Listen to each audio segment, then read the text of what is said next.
Me llamó cazafortunas por pedir justicia. 6 meses después, todo lo que ocultó salió a la luz y su mundo se desmoronó. ¿Qué verdad fue esa? Almohadilla-corregido. Esto sí pasó. Empaqué mi auto y me fui de mi novio de 2 años sin mirar atrás. Me llamó cazafortunas por pedirle que me tratara con justicia. Pero lo que no sabía Marcus es que 6 meses después, sus propias palabras, las que había estado compartiendo con todos nuestros amigos en común, iban a destruir su carrera entera. Y cuando finalmente se dio cuenta de que yo ya sabía todo, fue demasiado tarde. Déjame llevarte al punto donde todo comenzó. Tengo 30 años y había estado con este tipo, llamémoslo Marcus, durante unos 2 años. Al principio las cosas iban bien. Cuando nos mudamos juntos hace 6 meses, teníamos un acuerdo muy claro. Mitad y mitad en todo, tareas, facturas, todo. Eso fue hasta que le dieron un ascenso y un aumento de sueldo. Y ahí es cuando todo cambió. Estaba feliz por él. Ajustamos la distribución de las facturas para reflejar sus nuevos ingresos. Eso parecía justo, ¿no? Pero en algún momento, Marcus decidió que su ascenso también significaba que yo debería empezar a hacerme cargo de más trabajo doméstico. Y no estoy hablando de que ocasionalmente me pidiera ayuda. Estoy hablando de que simplemente dejó de hacer nada. Comenzó de forma leve. Dejaba los platos para mí. Luego la ropa se acumulaba. Pero los dos trabajamos en empleos corporativos, sentados en escritorios todo el día. No hay excusa que valga. Los dos llegamos a casa igualmente cansados. Así que cuando protesté, culpó al estrés de su nuevo rol. Pero acá está lo importante, hacemos el mismo tipo de trabajo. Su empleo no es más exigente que el mío. Después empeoró. Encontré moho creciendo adentro de ollas que se suponía que él debía lavar. Literalmente les ponía la tapa para que no las viera.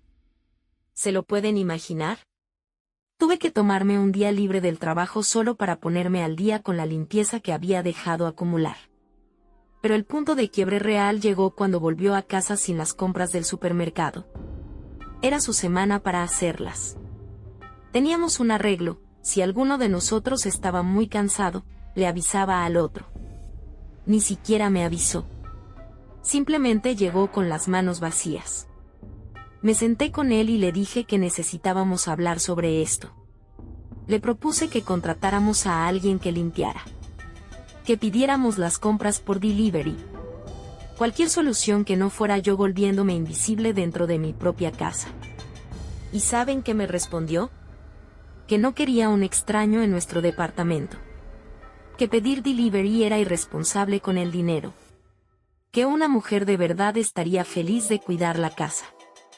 Y luego me llamó cazafortunas. Quedé genuinamente impactada.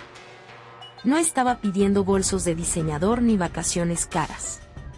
Estaba pidiendo compensación justa por trabajo. Trabajo que me costaría dinero porque tendría que aceptar un recorte de sueldo. Le respondí a la altura, le dije que él era el cazafortunas, porque quería una cocinera y una empleada doméstica gratis. En ese punto, me terminé. Estaba furiosa, herida, y sentía que había desperdiciado 2 años en alguien que podía traicionarme de esa forma. Empecé a empacar mientras él seguía diciendo que iba a entrar en razón. Que me daría cuenta de que estaba exagerando. No dudé. Empaqué mi auto, le dije que no me contactara, y lo bloqueé en todos lados. Pero ahí es cuando las cosas comenzaron a ponerse interesantes. Él no paró de intentar comunicarse. Empezó a mandarme mensajes a nuestros amigos en común. Notas de voz. Disculpas falsas. ¿Y saben qué? Algunas de esas disculpas incluían su gran plan para el futuro. Quería convertirse en un ganador de mucho dinero para que yo nunca tuviera que trabajar de nuevo. Me iba a comprar todo lo que pudiera desear. Mis amigos y yo leemos esos mensajes y simplemente nos reímos. Porque después de llamarme cazafortunas por no aceptar un arreglo injusto, su solución era convertirme en una cazafortunas de verdad. Completamente perdió el punto. Luego vino el mensaje que me hizo darme cuenta de lo desesperado que estaba. Me dijo que como me había ido sin darle tiempo para ajustar su presupuesto, yo debería pagar la renta del mes siguiente. ¿Se lo pueden imaginar? Mi nombre nunca estuvo en el contrato. Cuando le pedí que me lo añadiera al principio, parcialmente por razones prácticas, me dijo que no me preocupara. Se protegió de que yo estuviera vinculada a él financieramente. Y ahora quería que lo rescatara de todas formas. Intenté seguir adelante. De verdad lo intenté. Pero unos cuantos meses después, me entero de algo. Resulta que Marcus había estado viendo estos podcasts sobre masculinidad verdadera. Sobre cómo los hombres deben ser proveedores y líderes. Eso explicaba por qué de repente creía que yo debería ser su criada. Lo irónico es que esos podcasts se iban a convertir en su perdición. Porque resulta que Marcus no solo consumía ese contenido en privado. No. Lo estaba compartiendo con todos. Una de mis amigas me llamó. Me dijo que Marcus había estado alardeando sobre su ascenso con literalmente todos en su oficina. Su nuevo ingreso. Sus planes para el futuro. Todo. Y seguía mencionándome, no por mi nombre, pero contaba estas historias largas sobre cómo yo era irrazonable, cómo lo había atrapado, cómo era una cazafortunas que lo había abandonado cuando más me necesitaba. Pero acá está lo importante. Marcus trabajaba en una empresa de consultoría de tamaño medio. Y su compañía tomaba muy en serio la cultura laboral. Había un departamento de recursos humanos. Había políticas. Políticas que se iban a aplicar muy pronto. Pasaron las semanas. Yo estaba siguiendo mi vida, intentando sanar. Y entonces recibí una llamada de otra amiga que trabajaba en su oficina. Marcus había sido citado a recursos humanos. Alguien había presentado una queja. No sobre mí, sino sobre él. La queja alegaba que había estado haciendo comentarios despectivos sobre las mujeres en general. Que había estado contando historias sobre su exnovia que pintaban a las mujeres como manipuladoras y codiciosas. Que su lenguaje en torno a la feminidad estaba creando un ambiente hostil para sus colegas mujeres. Cuando el equipo de recursos humanos investigó, revisaron todo. Sus correos. Sus mensajes de Slack. Su calendario. Y esto es lo que encontraron. Marcus había estado pasando horas de trabajo viendo esos podcasts misóginos. Horas completas. Había estado leyendo foros durante sus turnos. Había estado discutiendo abiertamente estas ideas con colegas, intentando reclutarlos en su visión del mundo. Algunos de esos compañeros se sintieron incómodos. Se fueron a recursos humanos. Pero lo peor vino después. Encontraron evidencia de que había estado discriminando en su propio trabajo. Había estado asignando más trabajo administrativo a las mujeres de su equipo. Había sido despectivo con las ideas de las mujeres en reuniones. Había correos donde cuestionaba si una colega mujer debería estar trabajando tantas horas cuando tenía una familia en casa.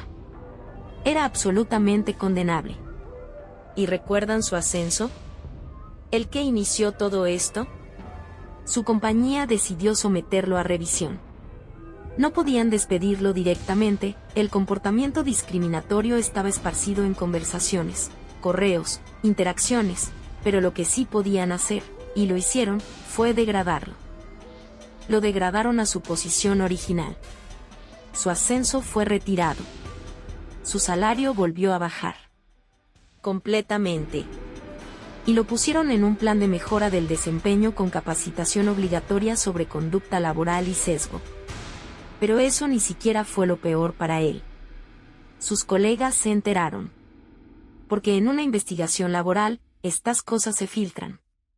Y una vez que la gente supo lo que había estado diciendo sobre las mujeres, cómo se había estado comportando, todo cambió. Los tipos que habían estado asintiendo a sus recomendaciones de podcast de repente se distanciaron. Las mujeres con las que había trabajado compararon notas.